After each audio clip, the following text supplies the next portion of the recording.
বলার ছিল। কথাটা হলো এটাই যে বাঙালি আর যাই পারুক বা না পারুক, পেছনে বাঁশটা দিতে ভালোই জানে। তো বিষয়টা হচ্ছে এখানে যে বিষয়টা নিয়ে আমি আলোচনা করতে এসেছি, তো সেটা হলো যে সাকিব খানের তাণ্ডব সিনেমা, বরবাদ সিনেমা এগুলো রিলিজ হওয়ার পর ভালো রকম একটা বক্স অফিস এনেছে আমরা দেখতে পাচ্ছি। কিন্তু পরিচালক দেখছি খুশি নয়। তার মধ্যে এমন একজন পরিচালক নিয়ে আজকে আমি কথা বলবো। তার অনেক সিনেমাই আমি দেখেছি, তার সিনেমা খুবই ভালো হয়। তার নাম হচ্ছে এফআই মানিক। তো তিনি কিন্তু আজকে একটা সরাসরি মন্তব্য করেছেন এবং সেখানে দেখুন, তাকে বলার মতন ক্ষমতা আমার কিছু নেই। সে খুবই লেজেন্ড একজন মানুষ, বা লেজেন্ড মানুষ হয়েও সে যে এরকম কথাবার্তা বলবে আমি ভাই কোনোদিন কল্পনা করতে পারিনি। তো তার মতে নাকি সাকিব খানের তাণ্ডব সিনেমা বলি বা বরবাদ সিনেমাগুলো এত বক্স অফিস করলো, সেটাতে ইন্ডাস্ট্রির কোনো রকম কোনো উন্নতি হয়নি।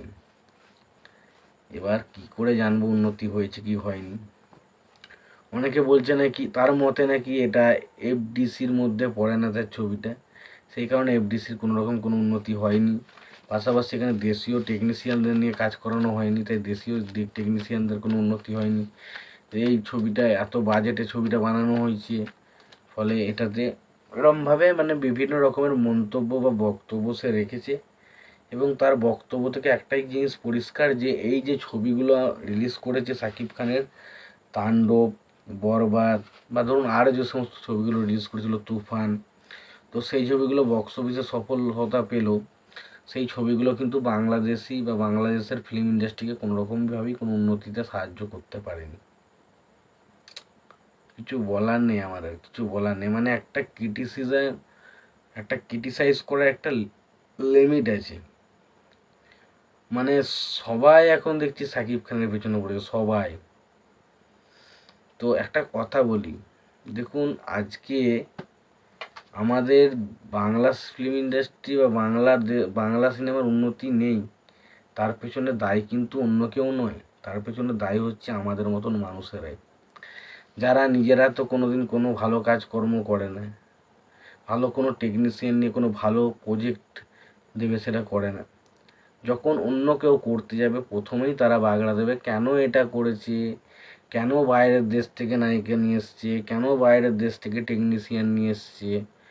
কিন্তু এক কথায় বলতে গেলে তাদের মুরদ বলে কিছু নেই, তাদের ক্ষমতা বলে কিছু নেই। আজকে কোন দেশটা বাইরে থেকে টেকনিশিয়ান নিয়ে আসে না? সবাই জানে যে মানে বলিউডের থেকে হলিউডের টেকনিশিয়ান অনেক বেশি উন্নত। তারা তো আনছে, তারা তো কাজ করছে।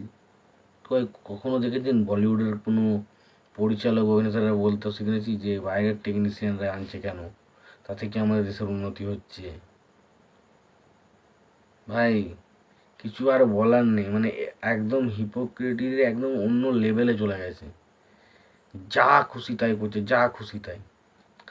এমনিতে সাকিব খানকে নিয়ে বিরাট সমস্যা এদের, আর কিছু আমি বলতে চাই, আমার ভালো লাগছে না কথা বলতে। তোমাদের কি মতামত তোমরা জানিও।